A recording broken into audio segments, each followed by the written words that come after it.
And scientists took this up, and they've actually done 13 experiments to date. So in the 90s and early 2000s, there were about 13 experiments where ships went out into the ocean, they put iron into the surface waters, and they were able to stimulate a balloon with relatively small amounts of iron being put into the surface ocean. These were in what we call high nutrient, low chlorophyll areas. So you have lots of macronutrients, lots of nitrate, phosphate, for example, just like what you put on your garden to make it green. They weren't growing because there was a limiting nutrient, and this limiting nutrient was this iron. So when they put out this iron into the ocean, they would make a balloon. They could see that with satellites, and it takes relatively small amounts of iron to make essentially the surface ocean light up. With about 1 ton of iron being added, they were able to remove, they estimate, about 4,000 tons of carbon. So this is a relatively efficient, good ratio. Why did this all stop? Well, there were some bad actors that came into the space. I know I'm just going to talk a little bit more about that. But essentially, this figure sort of gives you an overview of how that iron, when it goes into the surface, it creates a bloom. But the important thing is that carbon needs to sink down to deeper parts of the water column. If you can get it down into the deeper waters, then it gets locked away from the atmosphere. And so these previous experiments were really testing the iron hypothesis. They weren't actually looking at durably sequestered carbon that was being taken out to the surface ocean. So we need to actually answer those questions now. We need to figure out whether we can remove carbon and durably and efficiently move it to the deep ocean, such that when that carbon is being taken out of the surface ocean, it then draws down that CO2 from the atmosphere into the surface ocean. It's also worth pointing out that this is just not a carbon accounting exercise anymore. We also need to figure out what the ecological and environmental impacts are of doing this, so that we can figure out whether it's going to have any negative impacts that are not worth taking on board. So we need to make sure that anything we do is a net positive. If there won't be, you are affecting a change, but you want to make sure that any changes you have are having a net positive effect. So just to quickly summarize, we think that ocean iron fertilization can remove up to 4 billion tons of carbon dioxide per year. This is for high nutrient, low chlorophyll regions. It could be more. There's another flavor of carbon dioxide, of ocean iron fertilization in low nutrient, low chlorophyll areas. I won't go into that today, but this number could be bigger, theoretically. A little iron goes a long way. Higher experiments, we're getting about 1 to 1,000 iron to carbon. Nature actually does it much more efficiently, up to 1 to 100,000. When you have forest fires or volcanic eruptions, this actually puts iron into the oceans as well. And those systems actually remove carbon at a much higher rate. We need to understand why that is, so that we can try and reproduce what Mother Nature does already. It's also relatively cheap. These estimates are about less than $50 per ton for carbon dioxide. Some estimates are quite higher, some are significantly lower. We need to figure out, where this number lies, and we can only do that through doing observations, experiments, in order to refine the data that goes into those models to come up with those estimates. I know Danny's going to be talking about carbon markets. It also uses natural processes, energy from the sunlight, which is essentially free. We have experience, we have prior field experiments that have happened. As I said just a moment ago, we know that these processes happen already through volcanic eruptions, forest fires, island plumes in, for example, the Southern Ocean. So what do we have now that we didn't have 20 years ago? We have a lot better technology to monitor any interventions we make, both before, during, and after. We have a whole toolbox of autonomous vehicles, both surface and subsurface. We can put out gliders, we can put out drifters that sort of go out into the ocean, and they can actually track the environment as it was before the intervention happens, during, and also leave these instrumentations out afterwards, so they can tell us what the long-term fate of the carbon actually, and also the ecological shifts. Now, there are potential risks involved, not naive to that. Biggest areas of concerns are things like harmful algal blooms, deoxygenation, non-CO2 greenhouse gases. There are other greenhouse gases other than carbon dioxide, and also this phrase nutrient robbing that you might hear as well. We need to be able to monitor these, to actually look and see if they will have any impacts, certainly if you scale up. At small experimental scales, it's unlikely that we're going to have any long-term harmful impacts on the relatively small bits of ocean that we'll be doing experiments on. but they're valid concerns. Local communities, for example, want to know if their fisheries is going to be impacted by a harmful algal bloom. We need to be able to answer those questions and answer them with the best science possible. So this is really where high integrity, independent science must lead the way. It's all about maintaining that independence so that people trust the science that we need to do. And so the conclusions of the research must be independent and driven by the data only. It can't have other sort of actors in the background, that are possibly inferring any kind of real or perceived conflict of interest. And so that's where the funding that goes into this kind of work is really very important. And so we're not funded by selling carbon credits. We want to be able to take money in from the government sources or from philanthropy so that we can actually have a truly independent scientific program. And this is really important, especially if the answers to the science say scaling up is probably a good thing to do. So we need to be able to say that the science and the data is really driving those outcomes and those conclusions from the science. So this is where the consortium Exploring Oceanine Solutions comes together. We have our main funders along the bottom there. We have a steering committee of 5 people plus Ken Bissler, who's the director of our group. And they range from, in sort of geography, from Korea to China. Kilipata Ramakrishna is an international lawyer. He worked at IPCC and UNFCCC as part of his background. We have scientists as well. So we actually have about 60 members in our consortium. We wish to grow that, nearly 40 institutions across 10 countries. We're a collective of different people who want to be able to answer this question. And we're also not just doing the natural science, the oceanography. We also have social science components, and we also have a governance component. We need to be able to figure out what people think about this kind of work so that we can have essentially what we call a license to operate. It's not a license that's granted to us, but it's really just social understanding of why the science needs to be done, so that they might not necessarily agree what we're doing, but they understand why the science needs to be done in order to answer those questions. And then the governance frameworks, both domestically and internationally, we need to understand how this all fits in, especially as we're operating on the high seas.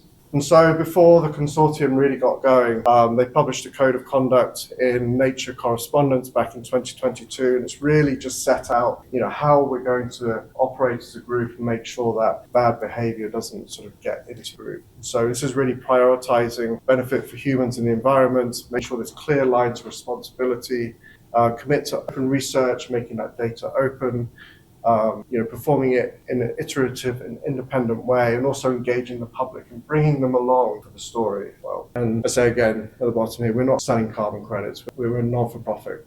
And so if you want to know more, you can find the QR code. I live locally in DC, so I'll be happy to meet anybody who will learn more. And I hope that sort of gives you that sort of 101 on what we're doing and where we come from and where we want to go. Love that. Thank you very much, So real quickly here, Paul did touch on, and this is something that we all need to consider. There are bad actors out there. There are people that take a little bit of information, extrapolate that, and they might find a bucket of money and they go and try to do it on their own, whether they have this superhero mentality or whatever that thing is, but they do a lot of damage. They're not taking into consideration all the things this group takes into consideration from a scientific and an outcome standpoint.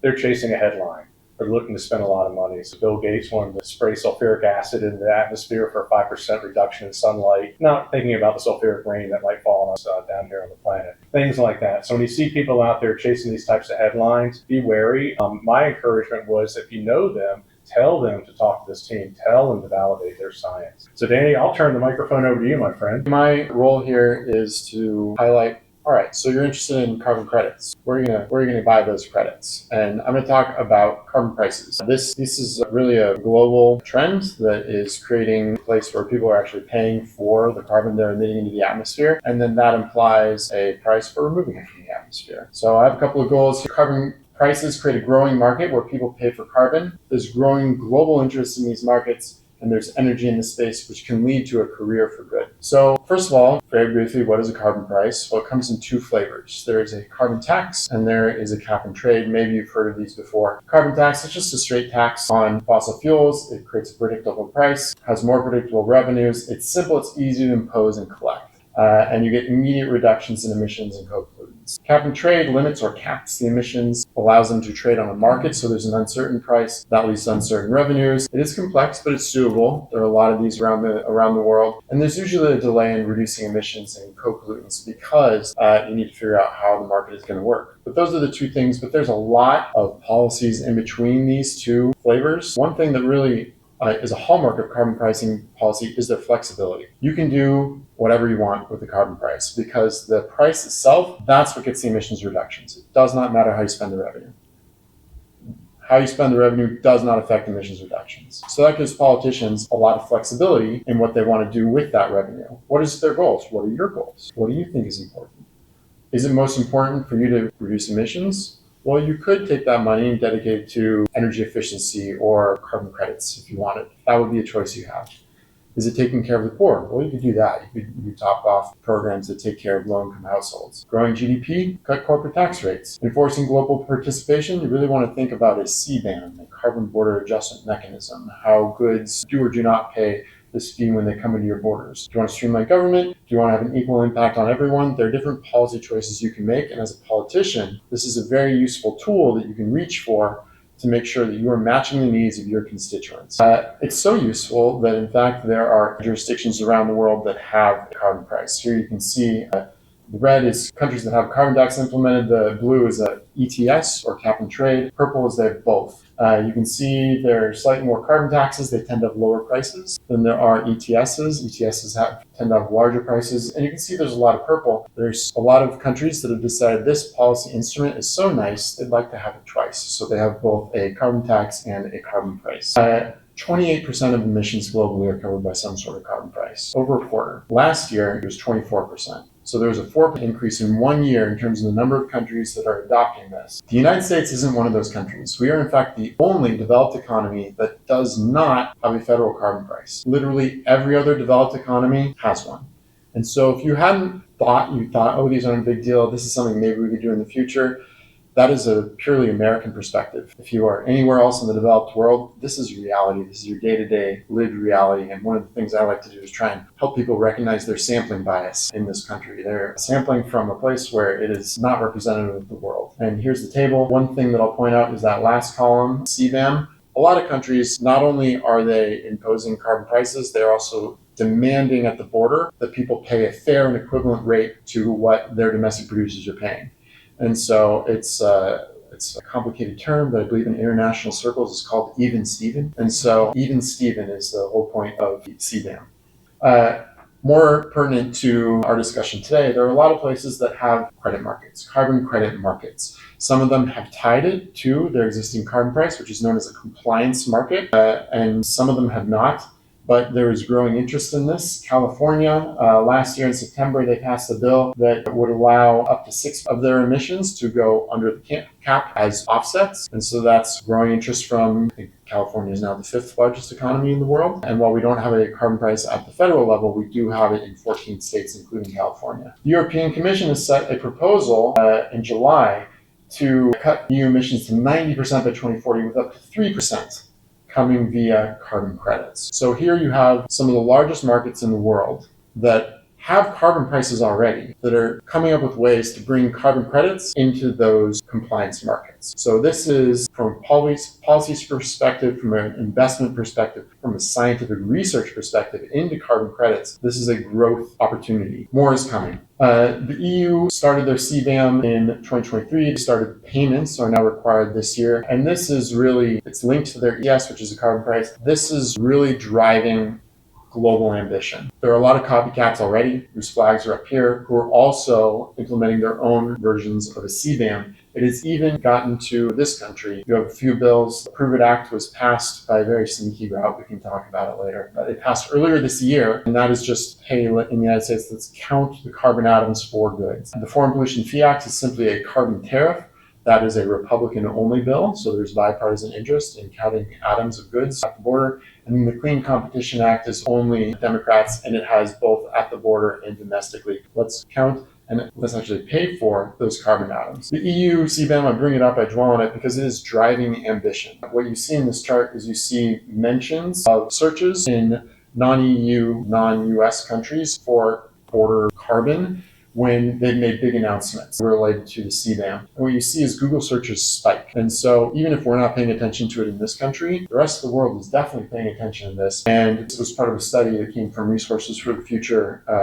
And what they found is that over time, looking at the number of carbon prices that have been in development, under consideration, in discussion, or implemented is just really increasing. This is driving ambition around the world to count carbon atoms and pay for carbon atoms. As another example of this is from a World Bank report. And all those maps, by the way, come from my go-to tool if you're interested in this. It is cool too. It's the carbon pricing dashboard. Great tool. But they also produce a report, the World Bank State and Trends of Carbon Pricing. This is from their 2025 report. And it identifies this table, this one table, includes the 1st, 2nd, 4th, 7th, and 18th most populous countries in the world. 3.4 billion people live in these countries. They account for 42% of the global population, and they also account for 43% of global emissions, and they are all either already implementing a carbon price or they are planning on doing it in the next 5 years. So again, this is a growth policy opportunity. These 3 countries in particular don't have one yet, but they're implementing it. All 3 voted to approve a national carbon price in the coming few years, and they account for 12% of emissions, 21% of the world's population. The United States, coincidentally, has 12% of global emissions. So these 3 countries equal the United States contribution. And for me, that helps me sleep at night. So in terms of all these, what does this mean for you sitting here today? Well, there are a lot of needs. As I said, this is a growth opportunity. If you're interested in policy development, you have 72% of global emissions that are still not covered, including this country. But as I hope I've convinced you, that's going to grow in the very near future. Scientific research like Economist, there's a real need for basic science to improve trust in these carbon credits, to really emphasize that MRV, that monitoring, reporting, and verification, make sure that what we say is happening is actually happening. There's a huge need for economic research. These are globe-spanning markets with novel applications addressing both climate and development needs. Carbon credits are often slammed by being, the integrity, and there's an integrity problem. They've been around for a long time, but one of the complications they have, as enshrined in the Kyoto Protocol in 1990, is they're trying to address both the emissions as well as they're trying to help people live lives of dignity. They're trying to help them, teach them the skills they need to have sustainable agriculture, for example. And so those 2 goals, both the climate goal and the human dignity development goal, sometimes they conflict. And people value only one or the other, and so it gets confused. And one thing that I love about the Centennial Ton that Exos has talked about and written research about is it provides a middle ground. It's not all or nothing. It's not permanence or not. You buy 100 years by removing that carbon dioxide for 100 years. You bought 100 years. I'll take it.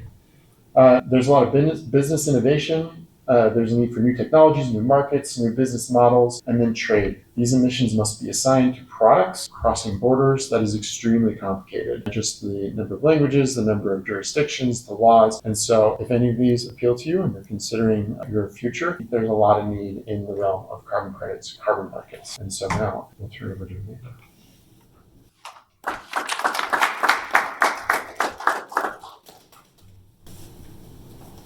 Thanks, Danny. So as I said in the beginning, I'm with an organization, a nonprofit called Carbon 180, and we are, as an organization, focused on carbon dioxide removal, removing legacy and existing carbon CO2 from the atmosphere.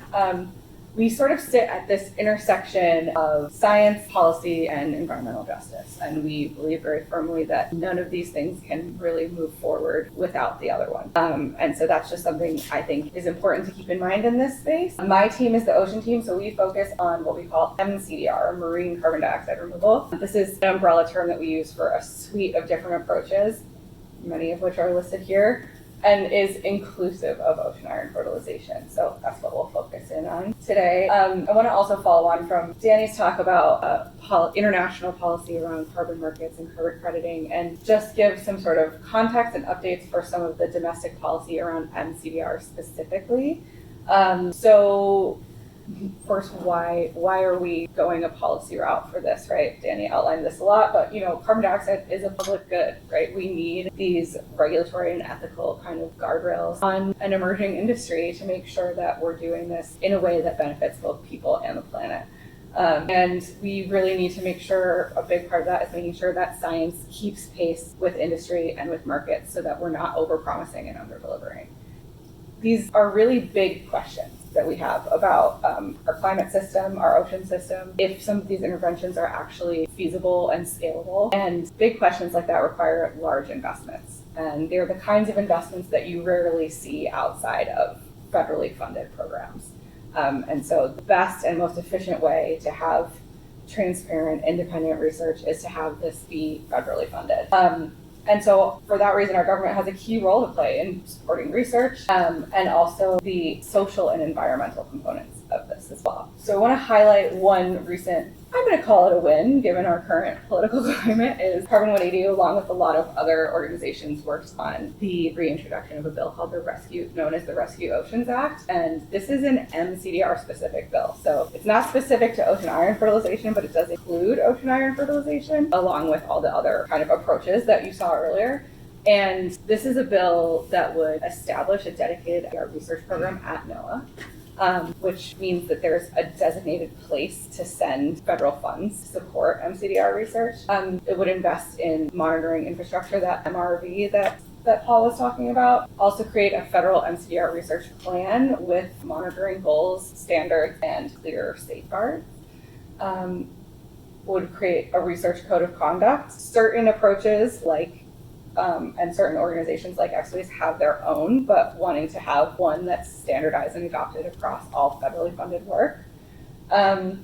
It also requires quite a bit of community consultation, knowledge exchange, and indigenous data sovereignty, which we had really great leadership, bipartisan leadership on this, actually, primarily from Senator Schatz and Murkowski of Hawaii and Alaska, to make sure that communities are not being left behind and are actually part of designing these solutions.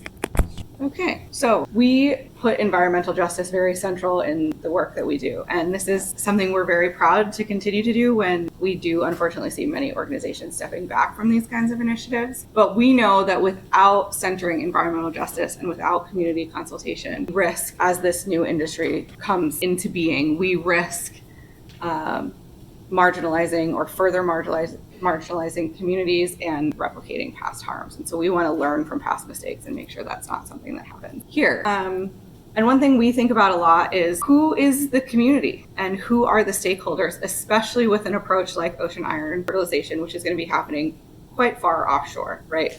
I think the X-Ways trial is about 900 miles offshore, is that right? Yeah, it's about 500-600 kilometers offshore. Yeah. It depends which bit of coastline you're coming from. Okay, so very far offshore. A little bit harder to identify who the particular rights holders and stakeholders are. The fishing community is a really clear one, especially in Alaska and Canada, right? A lot of these are indigenous and subsistence fisheries that have additional rights and rights holders included in those fisheries. And so how do we make sure that we are adequately engaging in these communities, giving them the opportunity to build their capacity and understanding of what MCDR is, what it isn't, what it could do, what it won't do, right? And make sure that they are, and we all are part of this conversation and part of how this industry gets built. And yeah, there are still outstanding questions. Paul really got into this, so I'm not going to go too far into it, right? But we do need to understand some of the environmental and follow-on impacts when you talk to people in these coastal communities about something like ocean iron fertilization. The first thing they're going to ask is, what's the impact on fisheries? And what does this mean for my livelihood and my family, right? And so if we don't have good answers to those questions, then we don't have any business being out there doing this, right?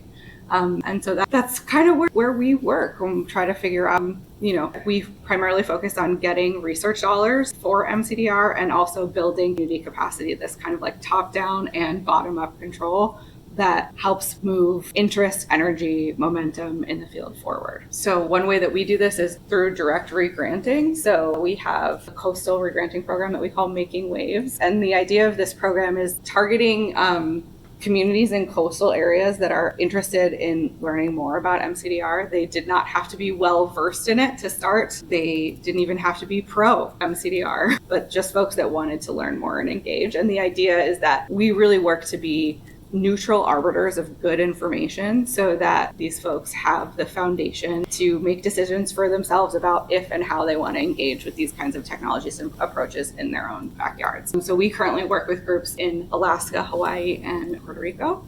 And this is a trust-based regranting model, which means we basically give the money and they decide how to spend it in a way that helps them understand and their communities understand MCDR better. And the one in Alaska is particularly focused on ocean iron fertilization. That's where there's been a bit of a history of ocean iron experiments, sanctioned or otherwise, in the area, and is a good sort of candidate or near a good candidate location. And so folks there are really active in learning more about ocean iron, and they've been a really great community to engage with on this topic too. So I'll just sort of wrap up with some sort of takeaways for our time here, and then we can open it up for any kind of questions and discussions too. But we need climate action, right? We're well past the time that we need to make some big moves on climate.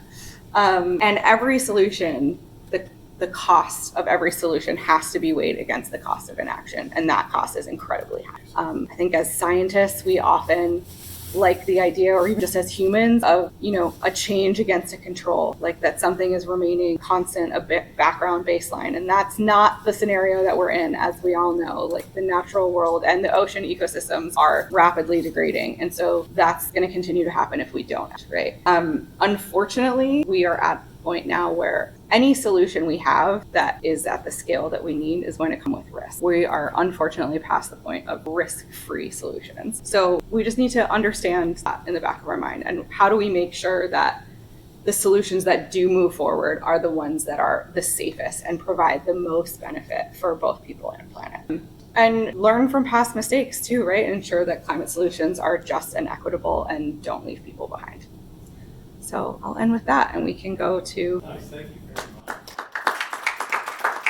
And we left a little time on the clock here for questions. I know you guys have been writing them down this entire time and just are dying to ask. And since I don't have a microphone to pass around, if you want to raise your hand, and I will let our esteemed panel here call upon you. And don't be afraid. That one question that's been burning in the back of your head, and there you go.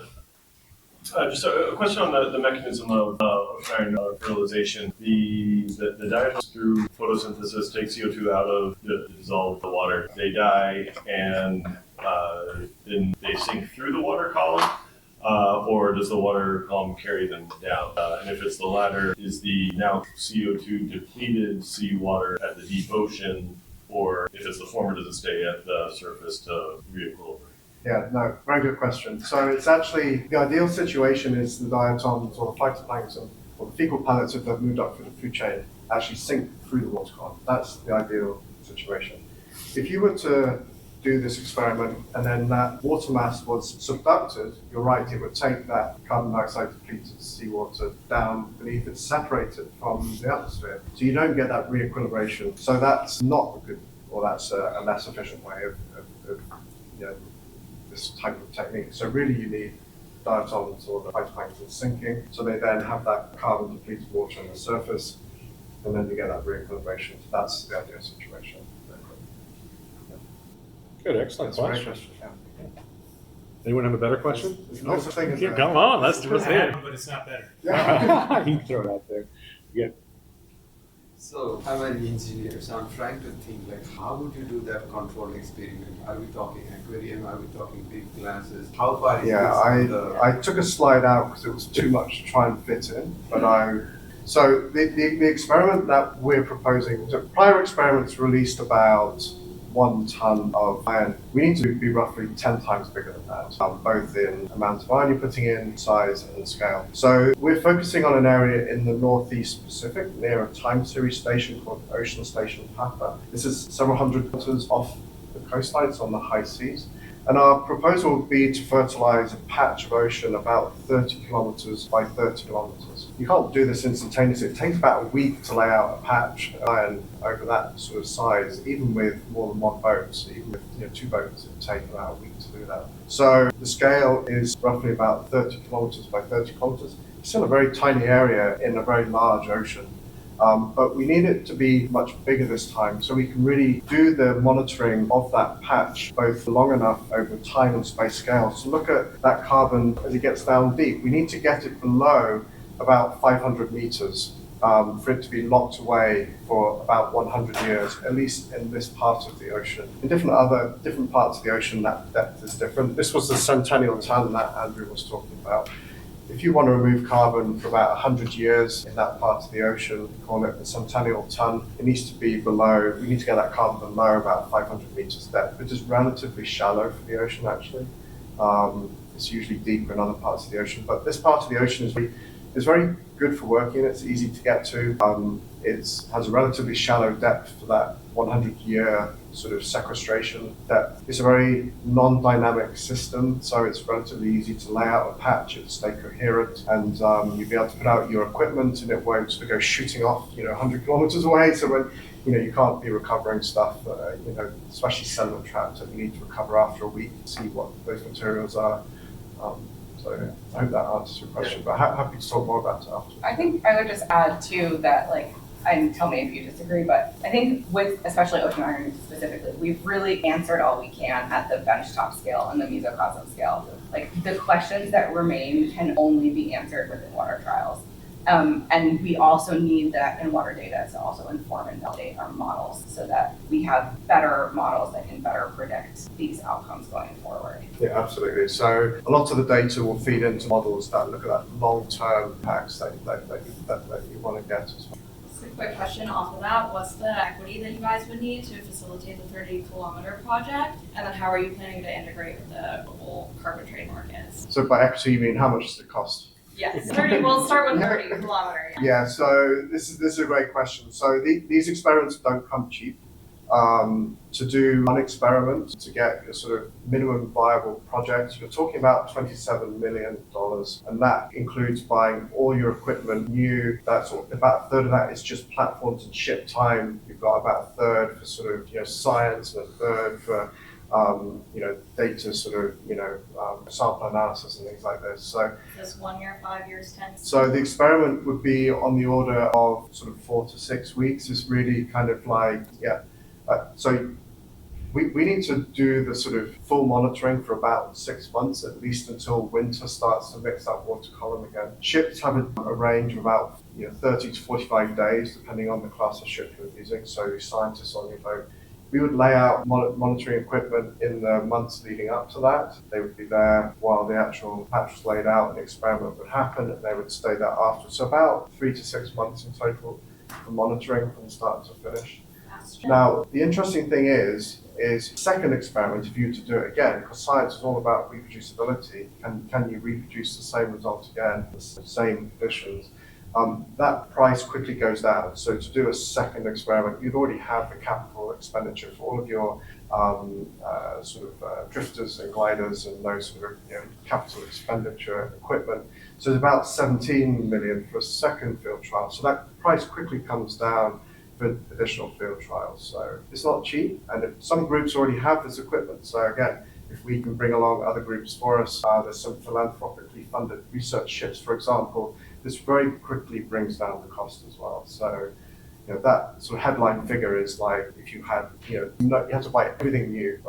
Just super quick before you hustle. Yeah. The second part of my question is how are you planning to integrate the global carbon trade market? So we're not selling carbon credits. Really the information we're providing is whether this might be a scalable technique. We're not going to be making a decision on whether it's a technique that a company or a country might deploy in the future. We want to essentially inform policy and decision makers to figure out whether that's something they do. And then the integration into the carbon markets, I don't know, that's really not my, maybe Danny can answer that a little bit. I mean, people want to know that they're getting what they pay for. So I think there's still a lot of work to be done in terms of standards of if you invest and you drop this many tons of iron, how many tons of CO2 emissions reductions are you getting? There's still a lot of fundamental research that needs to be done, and that's the kind of thing that they're trying to do. With the additional impacts on the ecosystem, like you said, it could deplete nutrients, it could do different things, and some of those are beneficial. You'll get that lower carbon. Right. Have you modeled, one, how extensive those go, and two, how long they hang out versus, you kind of deplete that nutrient load here, but because of currents, and I know it depends on really where it's at, but because of currents and mixing and all that, even if there are negative effects, they typically only hang out for so many months or years. Have you all modeled that? So there are groups working on models to look at long-term impacts, both deoxygenation, nutrient robbing. it's a glass half empty, half full type situation. For example, if you were to see the base of a food chain in the area that we might be proposing, then those nutrients drawn down there, but they could possibly create fish food essentially. On the scale of the experiment we're proposing, we don't expect any long-term signals that you might see a year down the line or even a shorter time frame. When winter happens, you get a lot of mixing that happens, and that essentially sort of resets that nutrient field. The carbon is down deep anyway, but the question is how long it takes to re-equilibrate that surface. But to your point, what you sort of gain in one area, you might lose in another. And really, the models help inform the answers to that. And so, really, it's about collecting the observations and data to make those models more reliable, so you can actually answer those questions with more certainty. Follow up. So understanding that you need to target certain geographical areas, one, to get the data for the experimental side. Is it the same too if it is deployable and hey, this is a strategy we can use? Are you now limited to very limited geographically, or are you able to, like if there are negative effects, but you can spread those effects on a transatlantic trip versus focusing in this area that diffuses the negative effects, or is that not viable because you have to target those low, the areas that you need? Yeah. Those conditions are limited to certain areas. Yeah, so for the high nutrient, low chlorophyll story, there's really 3 ocean regions that this technique might be deployable. One is the Northeast Pacific, then there's the equatorial regions, but the biggest dial on climate is actually the Southern Ocean. This is the area of it's very high macronutrients, your nitrogen, phosphorus, silica, and very, very low iron. So interestingly, in the Southern Ocean, you get small island archipelagos, and you see beautiful annual blooms around these areas, and it's the iron that's fueling these areas. The Southern Ocean is a big place. It's very important for climate regulation. So the Southern Ocean is the big one, but it's incredibly challenging to work in. It's very expensive, it's very remote. The weather's awful down there. But ultimately, that's your biggest dial on climate. That's not to say there might not be capacity to do this in other parts of the ocean as well. Yeah. Thank you. All right, in deference to our next speakers, I would like to have a way out there and oceaniron.org. Follow it, participate, listen in, help us out, spread the word. We do appreciate that. Thank you so much. Yeah. Thank you. Oh yeah, should we put up a quick schedule slide? Yeah, keep up time slide. Yeah. You next? All right, well, good luck. I had to email this to them in order for it to work. So. Yeah, next time I'm going to put the chairs over there so you guys are staring into a spotlight all the time. I felt so bad for you. Yeah. What if you slide that way, I can get you with the screen up. Yeah, like, man, buddy. Don't tell anybody, I'll expect it. What happens with it? Trying to get the screen in with you. And not knock over Julian's recording system there. All right, 3, 2, 1. And then I'll do one of just 3, 2, actually 1. There we go. Thanks for the questions, too. Thank you for the questions, It's always good to put them on. So, Paul, you got a break? Oh, well, thank you. Go rescue the children. Yeah, I can stick around for probably about 20 minutes. They have a pitch contest going on next. Those who go, Nice. I'm going to invite you to one of the funds here. We're spending our money on this. Oh, thank you. Yeah, thanks very much. Yeah. I think so. Oh, yeah. What are we talking about? Satellite embeddings using geospatial data. Oh, good. Excellent. It's a new concept that we are all using, and this is where I gather all the information. Yeah. This is always fun, my friend. Is Julian recording you as well? I have no idea. I have to talk to my background percentage. Julian's the guy. I was going to ask you guys each what's your favorite diet type. A lot of questions up there saying I didn't spring it. Well, one has a favorite, I'll tell you how long I've been out of research and actually forgot the actual name of my favorite one. But I'll look it up. It's shaped like a star. Oh, right. We stumped all 3 of them. Phosphorus is the nice one I have. Yeah. And we cooked it. Oh, yeah, absolutely. Those aren't diet. No, they're calcifiers. They're a different kind of phytoplankton. Okay, I'll say phytoplankton. Yeah. Oh yeah, try staring at